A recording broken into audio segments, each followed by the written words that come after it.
Training పొందినంత మాత్రం leaders కాదు. కాబట్టి ట్రైనింగ్ పొందిన తర్వాత క్షేత్రస్థాయిలో మరి ప్రజలతో పనిచేసి, ప్రజల సమస్యల మీద పనిచేసి, ప్రజల్ని సమీకరించి, ప్రజల్ని మొబిలైజ్ చేసి మరి లీడర్స్గా డెవలప్ చేయాలనేది ముఖ్య ఉద్దేశం. కాబట్టి ఇక్కడ ట్రైనింగ్ పొందినటువంటి ప్రతి కార్యకర్తకి 5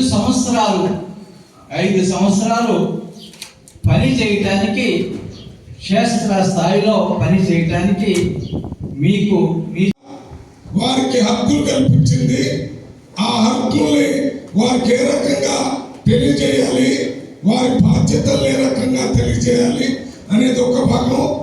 రెండోది, కాంగ్రెస్ పార్టీ నాయకులుగా కాంగ్రెస్ పార్టీలో ఉండటం వల్ల కాంగ్రెస్ పార్టీ ఏ రకంగా మనకి మేలు చేస్తుంది, మనం కాంగ్రెస్ పార్టీకి ఏ రకంగా మేలు చేయాలనే విషయాన్ని తెలియజేసుకునేటటువంటి ట్రైనింగ్ గా నేను భావిస్తున్నాను. ఎందుకంటే రాజ్యాంగాన్ని రాసేటప్పుడు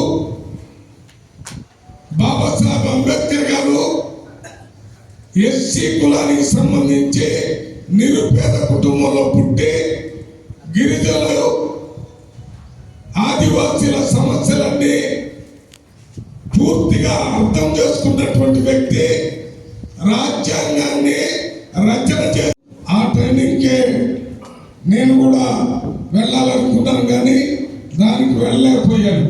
కానీ నా అదృష్టానికి ఇవాళ రాష్ట్రంలో జిల్లా స్థాయిలో జరిగే ఆదివాసీ ట్రైనింగ్ మరి నాగర్ కర్నూలు పార్లమెంట్లో 3 రోజులు జరుగుతుందని తెలిసినప్పుడు మొదటి రోజు నుంచి 3 రోజులు ఉండేవాడిని. కానీ పార్లమెంట్ జరుగుతుంది, నిన్నటి వరకు పార్లమెంట్ జరగటం వల్ల రాత్రి బయలుదేరి వచ్చి ఈ రోజు తప్పనిసరిగా ఈ కార్యక్రమంలో పాల్గొనాలనే ఉద్దేశంతో రావడం జరిగింది.